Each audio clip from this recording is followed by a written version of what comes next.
Sure. And I know you wanted to point out I can't hold a job, but I like to rationalize it. As you get older, you go back and you look back and you try to figure out what was the common theme.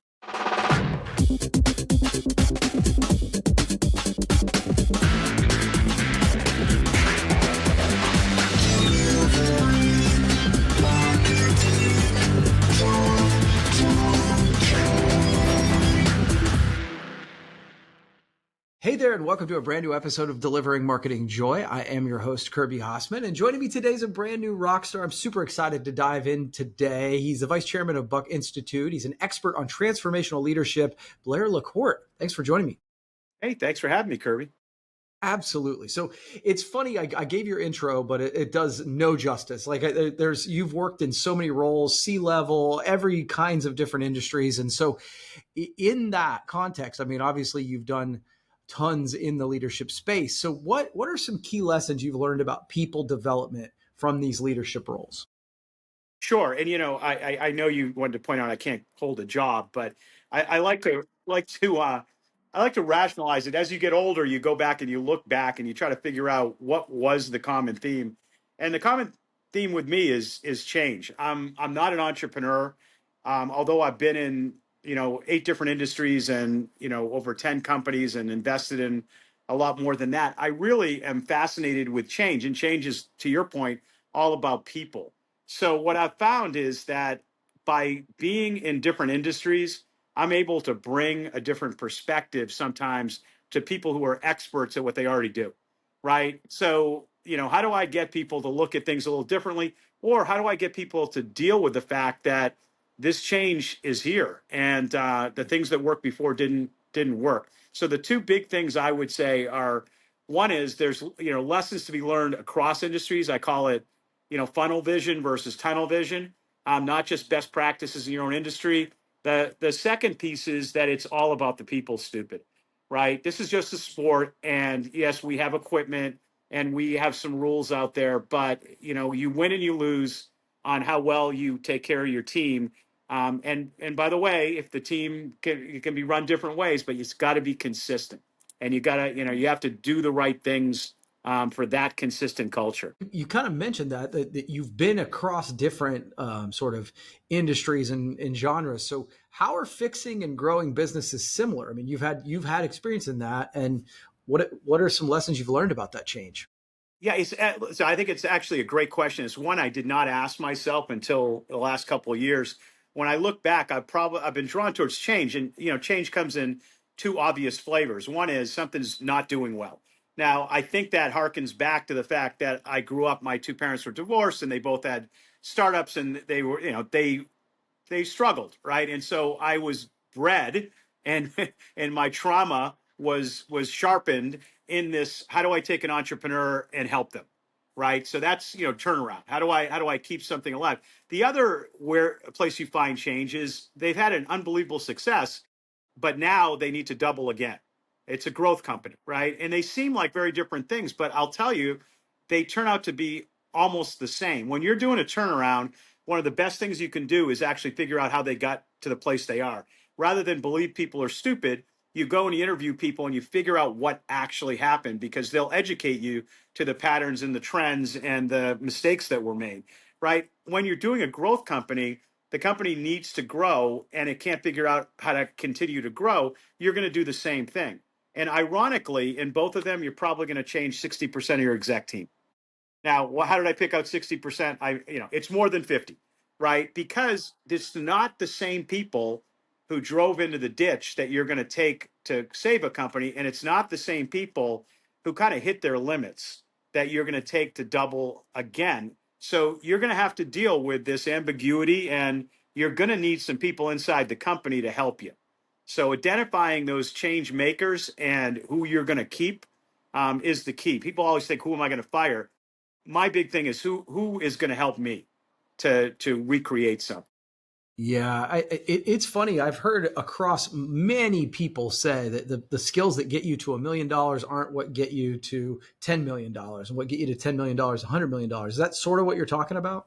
Sure, but I would even bring it one level behind that, which is the person who wants to get to $1 million is not often the same person who wants to go from 1 million to 10 million. Now, let's put it in perspective. If you actually looked at the statistics over the past 50 years, to get to $10 million in revenue and profitability and to be in business for over 5 years is 1 in a million. 1 in a million companies in the United States. Now, you can say it's slightly skewed because there's a bunch of little businesses that just they never were going to have the scale. I started up my own nail shop and I was never going to get to 10 million. But if you're really out there and you're trying to get to $10 million and 20% EBITDA margin so you can pull in $2 million a year, it's a 1 in a million shot. So the person who would be good at that, often it's not just the skills. Many times people can learn skills, but it's your personality profile. Yeah. They also did a lot of studies on entrepreneurs, and they found that there's a really interesting combination, whether it's in one person or it's between two partners, which is this whole idea of quick start, which you could call ADHD, which is always trying to figure out how to make something work, and this whole idea of fact finder. And you have to have both because it's one thing to innovate, but if you run out of money, you're dead. So if you don't know the facts about what's happening, so you need, whether it's in one person, two sides of your personality, or it's in a team of two people that keep each other on track, you need that kind of balance, and then you play. It's a sport, and I would also say the world is not fair, which is what I say to my kids. Sometimes you make more than you should, and sometimes you did the best work of your life and it doesn't work out. There Yeah. are macro things and things outside of your control that will kill you. One of the things I did early in my career is I got pulled onto a board called the Kairos Foundation, and I realized in retrospect I got pulled on because I was junior and I would do all the work, but it was Bill Clinton and Elon Musk and Gates and head of the New York Stock Exchange. And the concept was we will go to all of these colleges around the world and we will give mentors. We had 20 luminaries, and they would get mentors and a network of these mentors, the network these mentors had to help them. And these will find the best entrepreneurs. Now, we did find the best entrepreneurs. It was called the Kairos 50, if anyone out there remembers this. We did find great entrepreneurs, but what was unexpected was the number of failures in those first businesses. Even though we looked for 10,000 businesses and we found 50, there was still a 50% failure rate. What we didn't expect is looking back, by the time they became 30, 98% of them had done something significant. So they may have Mm, failed at their first one, they may have failed at their second one, but that entrepreneurial spirit and that ability to pattern match and to actually grow and to not give up actually paid off. Some of them it worked out early, but a lot of them it took a couple of tries, but they had figured out that that's who they are. And so you can't kill a man born to hang. If you're an entrepreneur, be an entrepreneur, right? man, I love that, Blair. It's so fascinating too because I think that is one of the fallacies is that you think like when you hear, I mean, gosh, when I was a kid, the word entrepreneur wasn't something that was thrown around, but it was like I think now people think that the first business they start is going to be their forever thing, and often that's not the case. But as long as they're learning along the process and growing, then good things happen. But you could say that just about an athlete, right? If Sure. you actually, or you're a hard worker, you got great skills and you can throw the ball, but that doesn't mean it's going to happen right away. You may get lucky. And the biggest challenge is when you get lucky early, not to believe that that was, skill. Yeah. Right. If you look at, again, I'm a big statistic guy because why? I look at patterns. One of the big things that they studied was how many people are serial entrepreneurs. You hear that term all the time. Oh, that must be the majority. It's not the majority.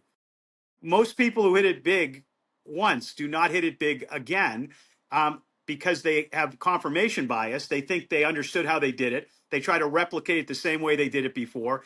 And they have hubris because they made a lot of money.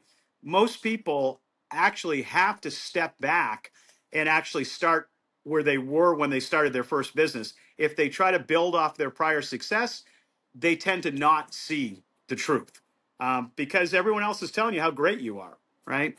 Yeah.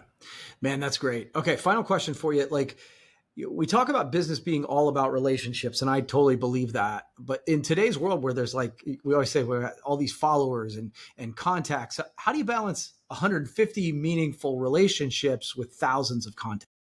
Sure. And, I know you're referencing, Dunbar's number. So for those of you on the podcast who don't know who Dunbar was an anthropologist and a psychoanalyst, PhD, which is very rare.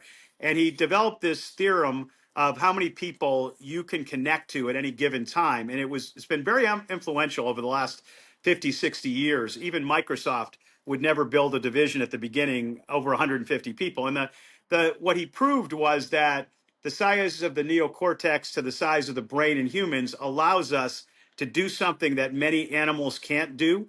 Animals are pack animals. We're tribal animals. Why would we be able to scale larger than they would? For two reasons, right? One is our parasympathetic nervous system is designed around connection and safety, which means that we are drawn towards relationship.